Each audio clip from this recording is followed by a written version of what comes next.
There was a time gap between the life of Jesus and the writing of the first gospel, probably 20 to 25 years. And the charge is often made that because memory is faulty, that when Mark sat down to write his gospel and he was trying to remember things that had been said and taught 25 years earlier, that he probably would not have remembered things accurately, and therefore what he wrote down would not have been reliable. That's the basic charge. And the comparison is often made between this whole period of what's called oral tradition, the passing on of the information by speaking it. The comparison is often made to the telephone game. And the telephone game illustrates how faulty memory can be. You know the game, I'm sure. You had a bunch of people line up and person one whispers something into person two's ear, person two to person three, ultimately to 15. And then when person 15 says what he heard, the joke is it's nothing like what person one actually said. Well, that's the comparison that is made, that as we see in the telephone game, memory isn't reliable. So also this period of passing on the stories of Jesus orally by word of mouth up to the time when Mark wrote his gospel, that memory also would have been faulty. Well, I want to put to bed, to rest, this whole comparison between this period of oral tradition, it's called, and the telephone game, because it's so many ways it's an unfair comparison. First of all, Jesus' disciples lived in what's called an oral culture. In other words, they passed on traditions, the sayings, the things they've heard, the things they've been taught. They were passed on orally, and therefore they relied on precision of memory much more than we do. And in fact, in another video I'm going to talk about this, that there were amazing feats of memory that almost everyone was able to perform because they were used to hearing and having to remember precisely and passing it on. Again, we don't do it, we write things down.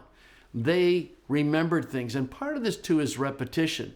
The stories about what Jesus did and he taught would have been repeated over and over and over again within the community of the church. So it's not as if, Mark is looking back and saying, well, Jesus did something 25 years ago and he taught something 25 years ago, and I haven't really heard about it since, but I got to remember it. See, that's not at all what was going on. Not only would memory have been more developed, but also they would have heard those stories over and over again. That's part of what an oral culture is. So at one level, at one point, that's why the comparison with the telephone game isn't fair. But secondly, in the telephone game, it's one person at a time. One person says to one person, says to one person, says to one person. And that's not at all what happened during this time gap of 25 years. It was the community that saw Jesus. It was the community that heard his teaching. And it would have been the community that would have kept passing on the stories. It's something called social memory. And social memory, because it's community-based, can be much more precise than the memory of a private individual playing a silly game. But also, thirdly, in the telephone game, there's no controls. There's no controls because it's private communication.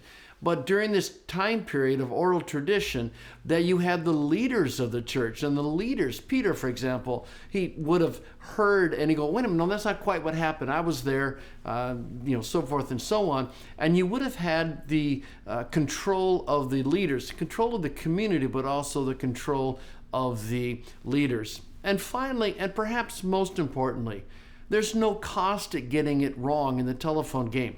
You actually kind of want to get it wrong because it makes it funny when you get to person 15. But everything depended upon the community of the church and its leaders at remembering Jesus' life and teachings precisely. It was life for them. There was tremendous cost at getting it right.